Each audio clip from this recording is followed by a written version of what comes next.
You think you're looking at a flower, but run this same lotus through a bee's eyes, and it becomes a landing strip petals blazing with ultraviolet runway markings, pointing the way to the nectar.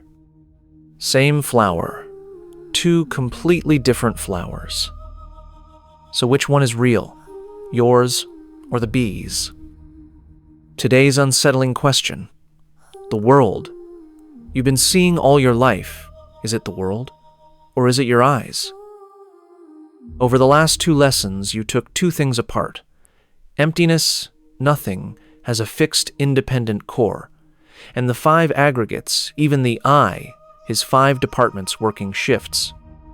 Today, we zoom in on what exactly stands between you and the world. The answer: 18 doors. Every experience you've ever had came in through one of them. Map position. The Heart Sutra, lesson 3 of 4. Last lesson, we dismantled the me. Today, we dismantle the world with the same blade.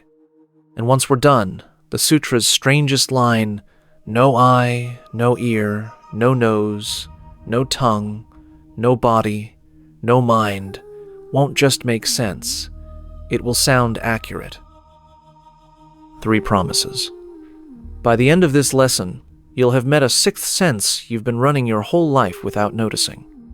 You'll know why one of the most revered texts on the planet flatly denies that you have eyes. And you'll meet a gorilla that half the people staring straight at it cannot see. First, though 3 quiz questions on how you take in the world. You've used this equipment every waking second. Have you ever read the manual? Question 1. When you look out of a window, are you seeing the outside world times directly? 3, 2, 1.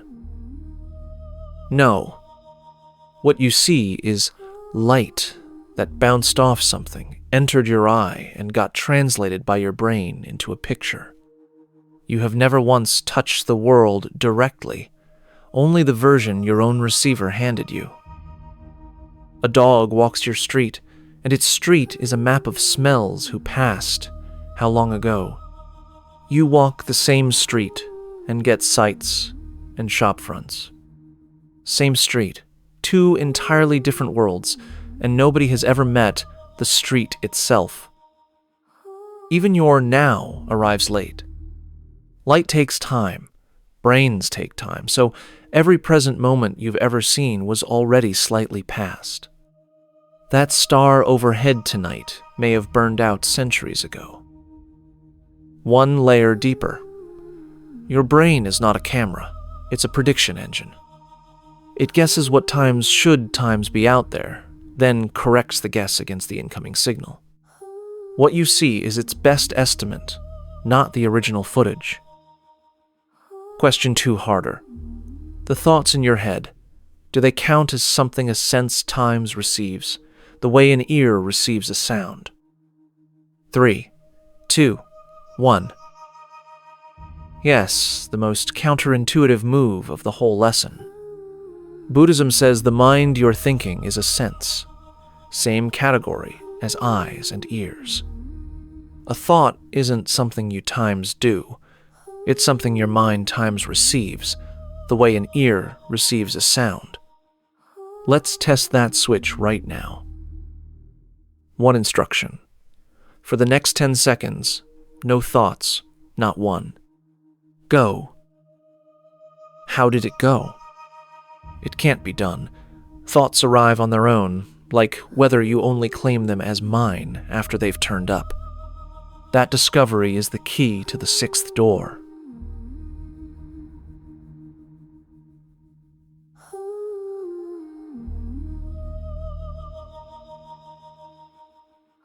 If thoughts are signals the 6th sense receives, then I'm a failure is the same species of event as a dog barking next door, something passing through, not a verdict from headquarters.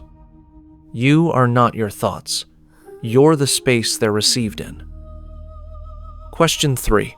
The Heart Sutra says, no eye, no ear, no nose, no tongue, no body, no mind. Is it telling you to act as if you had no eyes and ears, switch off, ignore everything? 3, 2, 1. Obviously not. Whoever first spoke that line used eyes and ears to say it. That no is last unit's empty. Not one of these doors has a fixed, independent core. Why put it so violently? By the end of today, you'll see. Tally your score and let's get to work. You've owned this device your whole life and never once read the manual. Today, we open the spec sheet for the machine you experience reality on. Column 1. Column 1, the 6 receivers. The old texts call them the 6 roots, the 6 input ports on your device. Eye, ear, nose, tongue, body, those you know. The 6th is the mind, the port that receives thoughts. 6 receivers, 6 ways in. The complete set. Look at that lineup again. 5 are body parts. Then the Buddha does something quietly outrageous. He seats the mind times next to them, times, same row, same job title. Thinking is not the throne the real you sits on, it's one receiver among 6. With that, the eye loses its seat at the head of the table. Why is a door a relief? You no longer wrestle every thought that walks in. A thought arrives. You don't have to defeat it or believe it. Just recognize it. Door 6, something incoming.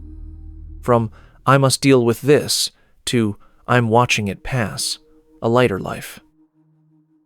And notice the spec sheet. 6 ports, no 7th. Every experience you will ever have enters through these 6. The world feels boundless, but your entire everything has been arriving through 6 straws. One door you'd swear was simple, the ear. It doesn't receive sound, it receives a pre-filtered selection. At a loud party, 20 conversations deep, someone across the room says your name and you hear it instantly, because the mind door works times with times the ear, flagging that signal as yours. You don't hear what's there. You hear what your machine hands you. Column 2. The 6 signals. Eye takes forms, sights. Ear takes sounds. Nose smells. Tongue tastes. Body touch. The mind port takes thoughts, concepts, memories the tradition calls them, mental objects. 6 kinds of signal, and the old texts have a wonderful, deflating word for all 6.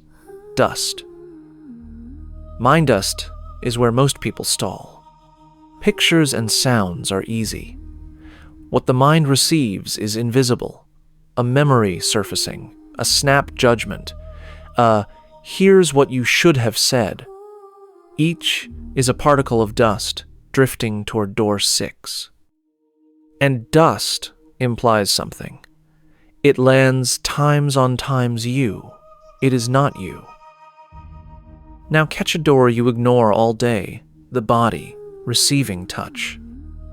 Do it now, feel your feet against the floor, the weight of your back against the chair. Those signals were streaming in the whole time, on mute. Most come back to the present exercises are exactly this, taking one neglected door off mute. Here's something that may genuinely annoy you. The redness is not in the flower. The petal reflects a wavelength. Red is the label your eye and brain attach to it. Show it to an animal that can't see red, and the redness is gone. Even color is a speck of dust. In you, not on the petal. One more teardown, the tongue. Most of taste isn't the tongue at all. Pinch your nose shut, and an apple and an onion get embarrassingly hard to tell apart. Try it at dinner. Flavor is a joint venture, tongue, nose, and your expectation of what you're eating. Even one mouthful is several doors pooling their work. Column 3, the 6 readings. When a receiver meets its signal, something sparks, a readout. That readout is what the texts call a consciousness. Eye meets form seeing, ear meets sound hearing, mind meets a thought, knowing you're thinking. 6 receivers, 6 signals, 6 readings, 6 by 3, 18. Buddhism calls this grid the 18 realms, the 18 dhatus, a complete inventory of experience. Stay with this grid, it's the whole lesson on one screen. Every experience of your life happens in one of these 18 cells. Not because the world only contains 18 things, because for the world to reach times you, there are exactly 18 doors. Test it against this morning. The smell of coffee, nose, receiving scent. The ringtone at the next desk, ear, receiving sound. The thought, today is going to be a lot, mind, receiving a mental object. Your whole morning was this door receiving this dust. And one cup of coffee opens several doors at once. Eye, a brown cup. Nose, the aroma. Tongue, bitter, slightly sour. Mind, my usual. 4 doors, 4 separate reports only stitched together do they become having a coffee. Try to break the claim. Name one experience that doesn't fit. A feeling, body door, a memory, mind door, a vague wordless mood, still the mind door. Hunt all day, nothing escapes the 18 cells. That isn't the Buddha being stubborn, that's the inventory being complete. Crossing a shopping center, you catch a drift of perfume. Nose meets scent, a smell reading sparks. The mind door takes over. That's the one my ex used to wear. Mind, dust. The chest tightens. One stray scent opened a door 10 years deep. That wasn't smelling perfume. That was a relay race across half the grid. One more detail changes everything. The readings are not always on. A reading only sparks when receiver and signal meet. No sound, no hearing. The sound stops, the hearing is gone. Consciousness isn't a little audience member sitting permanently inside you. It's a spark, flashing at each contact. Remember last lesson, even the consciousness aggregate is empty. Same fact, higher resolution. Pause and check. You're hearing my voice right now. Which door is open? Ear, meeting my voice. An ear reading. And there's probably a commentary running in your head about what I'm saying. Door 6, receiving mind dust. 2 doors, open at once. See if you can feel both.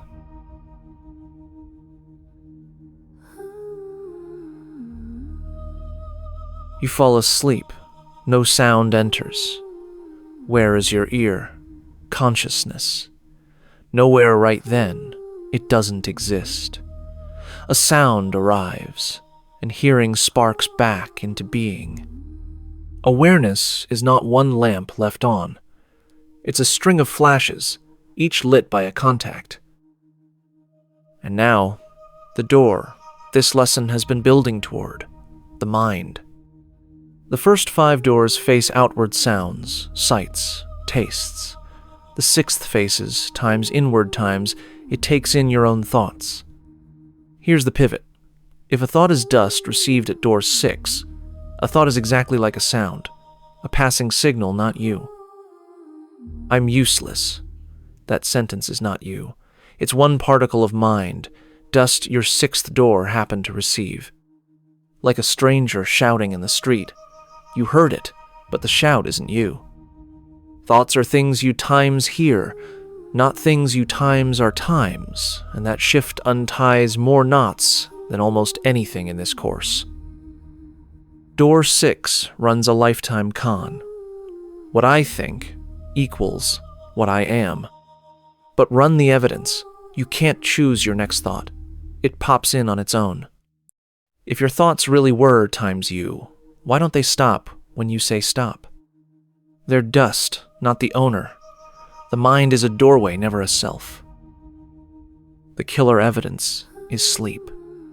You drift off, 5 doors clock out, but door 6 keeps running, pulling old dust off the shelves and editing it into films. We call them dreams. That 3 a.m. disaster series, when you can't sleep? Same mechanism, the mind door idling. Hold on to that scene before we finish. I'll give you a 1-sentence tool for exactly that night. Door 6's finest performance, though, the shower argument. Passionately winning a fight with someone who isn't even there. No person, no sound, no external dust. The mind door is producing the whole film in-house, and your heart rate rises anyway. Spot, this film is written, directed, and produced by my own mind. Door, and you can walk out of the cinema. Now, connect this to last lesson's assembly line. Zoom in on the first aggregate form, and it resolves into the 5 physical receivers plus their signals. Zoom in on the 5th consciousness, and it resolves into the 6 readings. The 18 realms aren't new material. They're the 5 aggregates in high definition, same blade, finer slice. So sit with the conclusion. You have never touched the world itself, not once. Everything you've ever reached was the version your 18 doors handed you. Not that nothing exists out there, the world in your hands has always carried your fingerprints. Hold that. It's about to become extremely practical. Lock that in before we open the text. Between you and the world, there is always a film, thin, permanent. And that film is you. Most people live their whole lives assuming they deal with the world directly. You now know you live in a world you helped assemble. That's the difference between sleepwalking and being awake. Feel the worldview rotate. From, the world is like this, look what it does to me, to, this is how I take the world in. The first makes you a victim. The second puts you behind your own doors, with options. Nothing outside changed you, just finally see your own part in how it reaches you. The 18 doors are built. Back to the text, and this time, instead of a string of mysterious negations, you'll hear a diagram.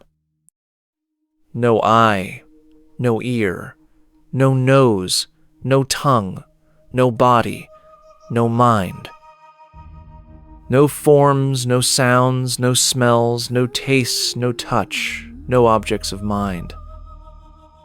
No realm of the eye, and so on, up to no realm of mind consciousness. Lay each line over the grid. No eye, no ear, no nose, no tongue, no body, no mind, the 6 receivers. No forms, no sounds, no smells, no tastes, no touch, no objects of mind, the 6 signals. No realm of the eye, up to no realm of mind, consciousness, cells 1 to 18, the whole grid. In one breath, the sutra read out your receiver's full spec sheet. So, what does the no mean? Not that you have no eyes, you're using them right now. It's saying no cell of the 18 has an independent, fixed core, last unit's emptiness, applied to the receiving equipment itself. And there's the promise paid. The text denies your eyes, because it denies their time's fixedness. Even your map of the world is a live construction, so don't grip the map either. Western philosophy hit the same wall. A little over 2 centuries ago, Kant split reality in 2. Phenomena, the version your equipment gives you, and the thing in itself, forever out of reach. His verdict lands where the Buddha's does. The thing in itself you never touch. But the Buddha adds, everything you times can times reach is empty, so you can loosen your grip on it. Why add, even the map is empty? Because the moment people learn a system like this, they build a new attachment out of it. I've seen through everything now. This times is how the world really works. The text cuts that off. The grid is a tool, not the truth. Use it, then set it down. Emptiness applies to emptiness too. So beware of a certain kind of person, a category that now includes you. The one forever announcing, "That's just empty. You're all chasing dust," using the vocabulary to gaze down from a height. That pose is the newest, best appointed cage on the market. A map is for walking, not a balcony to sneer from. Now let's land this where it plays you daily. Your phone. Your feed times is times your dust. But which dust reaches your doors is chosen by an algorithm. You think you're seeing what's happening in the world. You're seeing what a machine decided overnight to feed your 18 doors. Hence, a thoroughly modern phenomenon. One news event, 2 camps, 2 different worlds. Not because one side is blind, because 2 sets of receivers are fed different dust and generate different readings. Remember the opening question, is this the world or my eyes? That is the 21st century translation of no realm of the eye. Next time your feed leaves you furious, ask, is this the world or the world my feed is feeding me? Naming it pre-filtered dust stops you mistaking one curated version for the whole truth. You can only escape a door you can see. More personal still, the them who lives in your head. Picture your boss or your mother.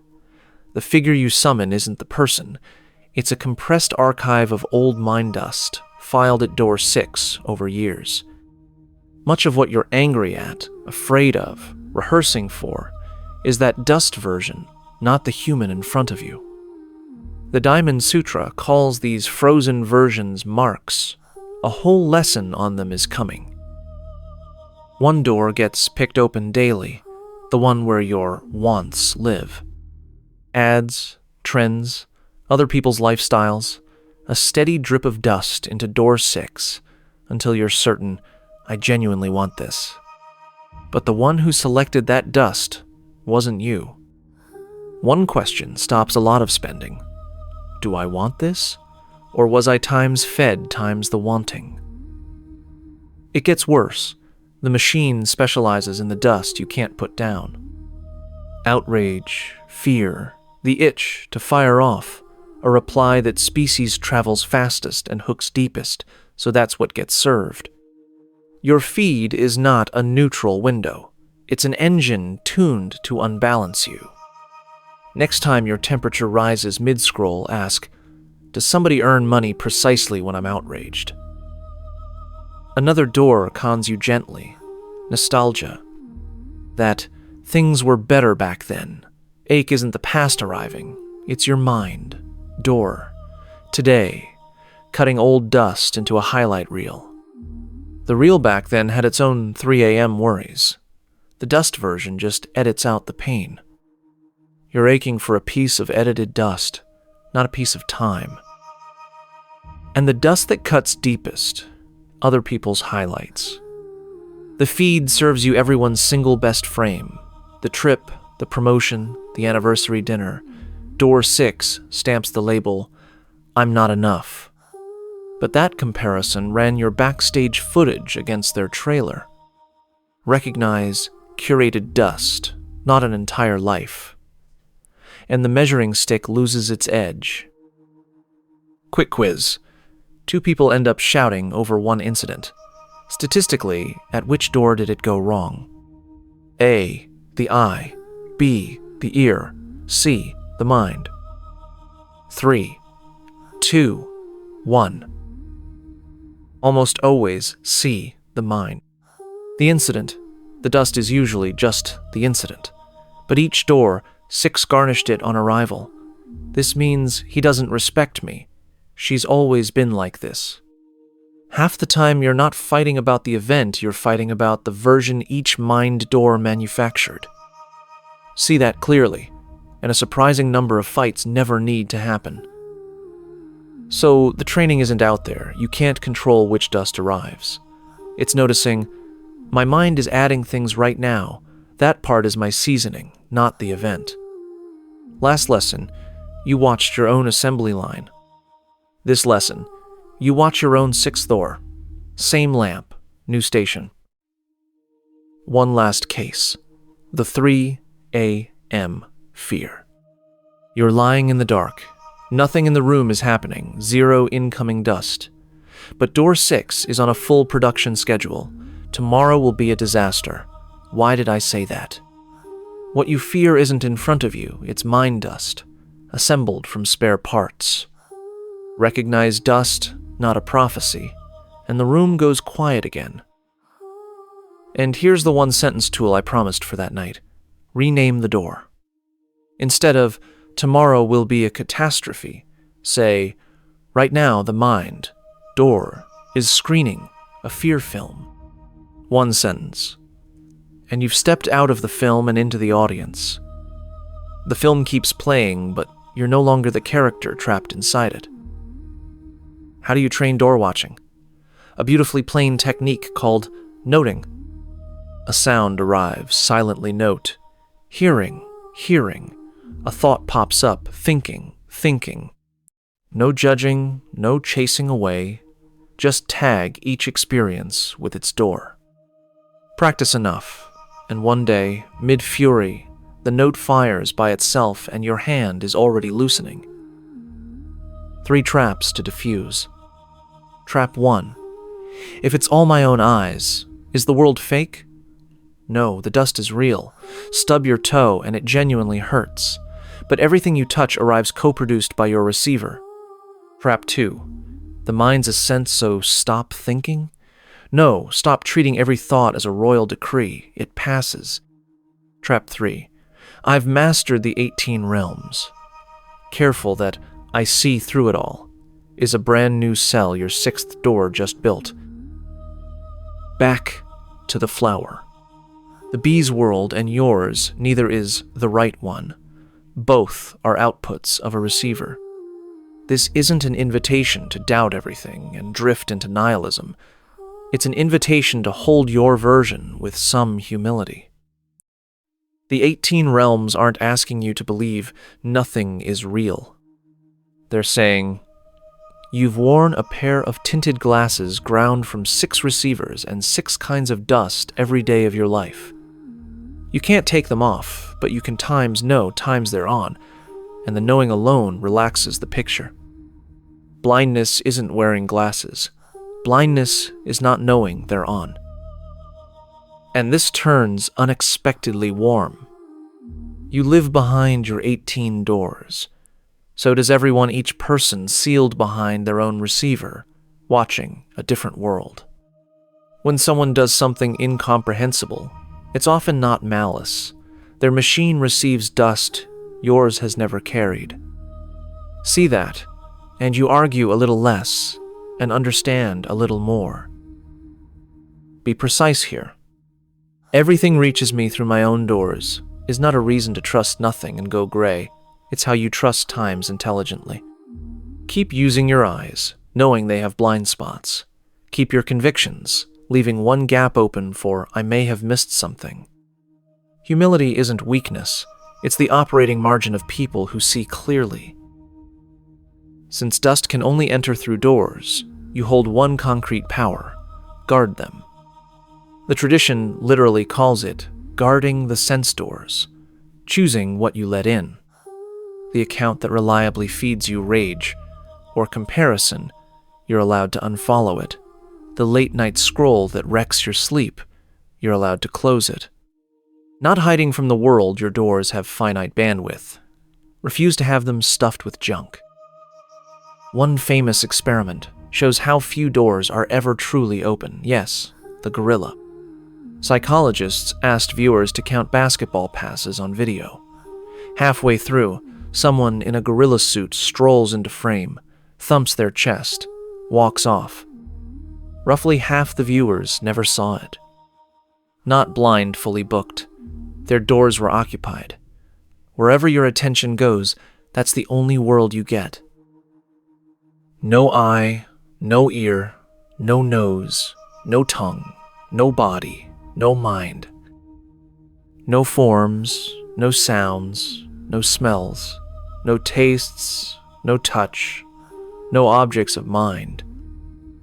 No realm of the eye, and so on, up to no realm of mind consciousness.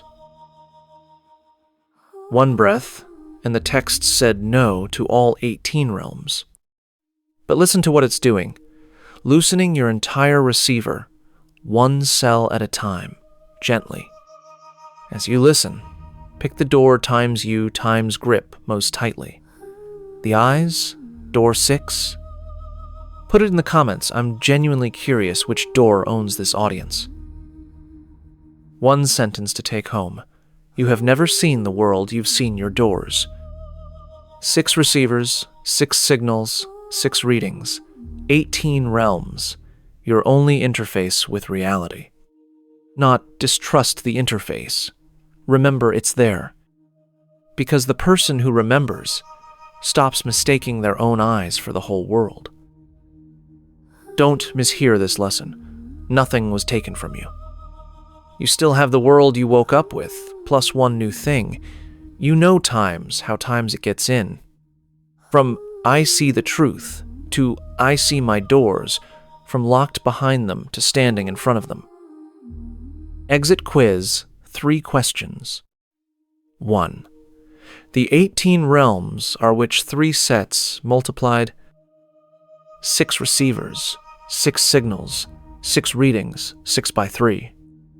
2. What does door 6, the mind, receive?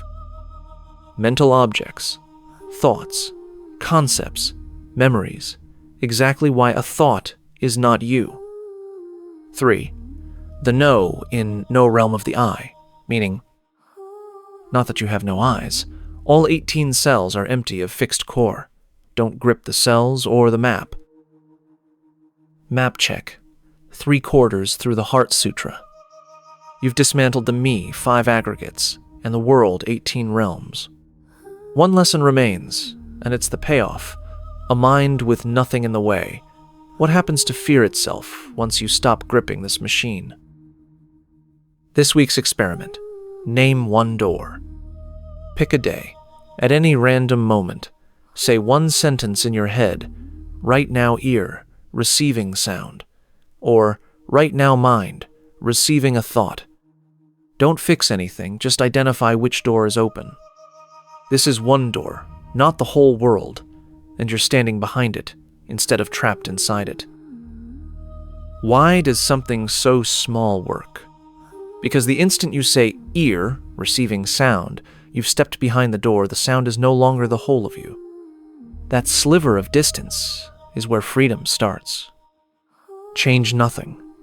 Recognition by itself is enough. Last thing. You won't walk out noticing all 18 doors in real time. You'll still get baited by your feed, still mistake your eyes for the world completely normal. Success is catching yourself a little sooner. Wait, is this the world or my door? The day you can ask that, you're already standing behind the door. Subscribe and turn on notifications 1 lesson a week. This is Dharma Decoded, and here's the line to keep. What you've been seeing was never the world, it was your eyes. Knowing that is where the freedom starts. See you at the final door of the Heart Sutra.